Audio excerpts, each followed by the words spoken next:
Hey guys, this is Force Recon Logic, and today I'll be showing you how to make a cool YouTube partner background like the one you see over here.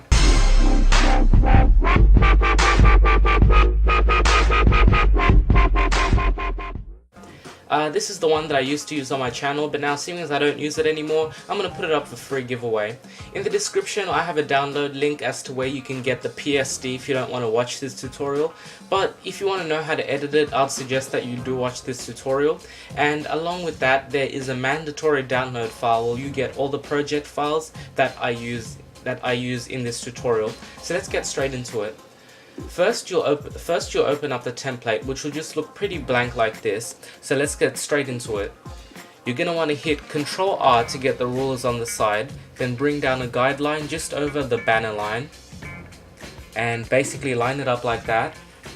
We can now delete that, and what you're going to want to do is you're going to want to go like this. If you have a logo like I do, basically this template revolves around having a logo, but basically drag it into the middle like that. And when you're making a template like this, you really want to make sure that everything fits within the guidelines, but it's okay if you do go below this guideline because it'll just merge in with YouTube, but if you go anywhere above, it won't work. But anyway, really square it up like that. And so you're comfortable with how it looks.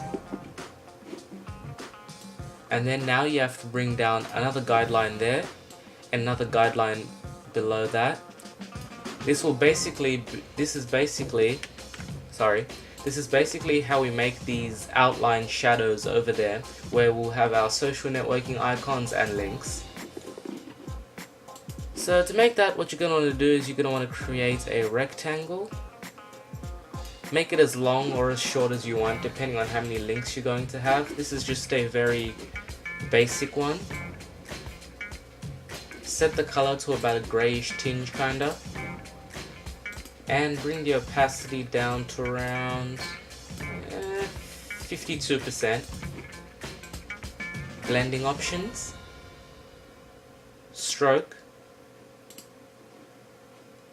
change the color of the stroke to white,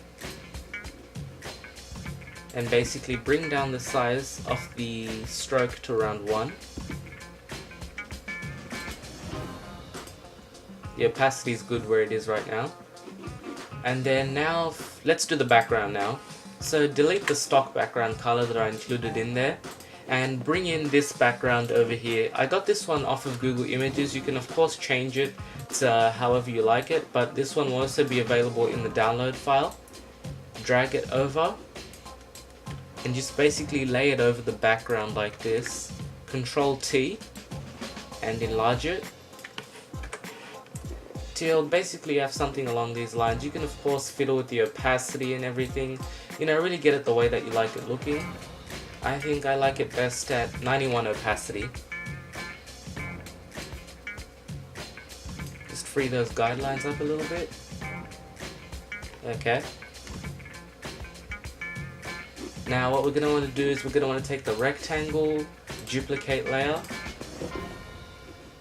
and basically just use the arrow keys to move it to the left. Now the reason that I use the arrow keys is so that I can still keep it on the same line, because I did move the guidelines over here.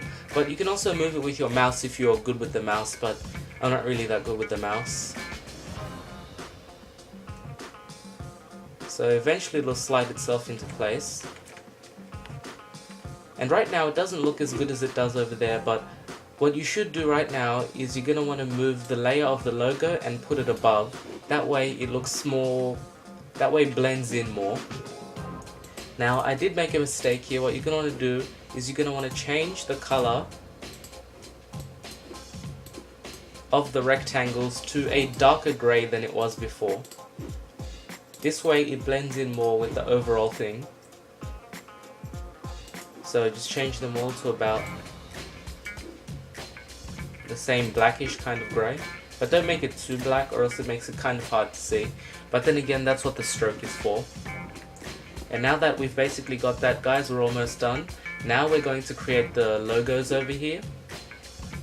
Now for these logos, you can take them from pretty much anywhere. All I did was just go to Google Images and take the logos and just pretty much change the color to this blue over there. There's the RGB, if you guys actually want to know what the exact blue that is.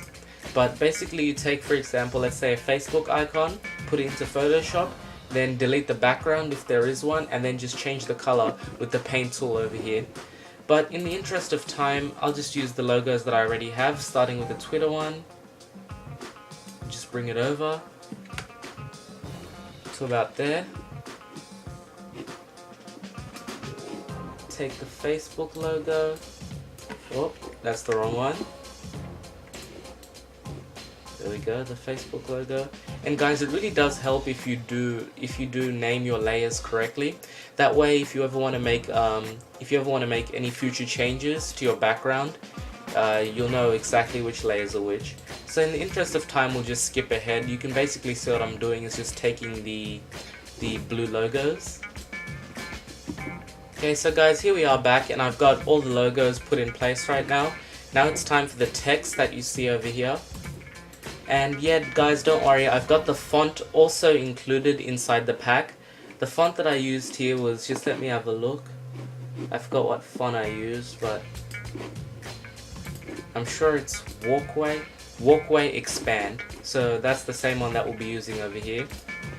So basically all you have to do right now is just create your text as normal. If you guys do have any prior Photoshop knowledge, you'll pretty much know everything that's going on here. Type in your text, network. And guys, in case you're wondering, RPM is the network that I'm partnered with right now. I'm partnered through Social Blade. Anyway, back to the tutorial. And you can obviously fiddle around with the attributes of the text, change the size, color, anything that you really want. But for now, in the interest of time, I'll just do a really quick one. Of course, your one will look much better than mine, because I do hope that you will take your time on it. See, this is why I say that you should label your layers, because I have to flick through every single layer in order to get to the one which I'm looking for. But yeah. Now you just basically continue doing this. In the interest of time, again, we will skip ahead and I'll join you back. All you have to do right now is just keep on putting the words next to the logos. Okay, so we're back, guys, and I've got all the text in place right now. And that's actually pretty much it for the tutorial. You guys already know how to add text. I added this thing, Visual Ingenuity at its best, at the bottom. But that's not really necessary. So this is basically what it's going to look like when you're done. Of course, here is a tip: when you do export it out, in order to turn it into an actual banner, you should deselect this content layer over there. You can hide it right now. So this is what the file that you upload onto YouTube would look like. And yeah, you can look at one of my other videos that teach you how to actually link the partner background. And this is the first video in my installment of being a partner tutorials. And guys, if you do have any tutorial suggestions or reviews or anything, please leave a comment below. And that's pretty much it, guys. Don't forget to comment, rate and subscribe.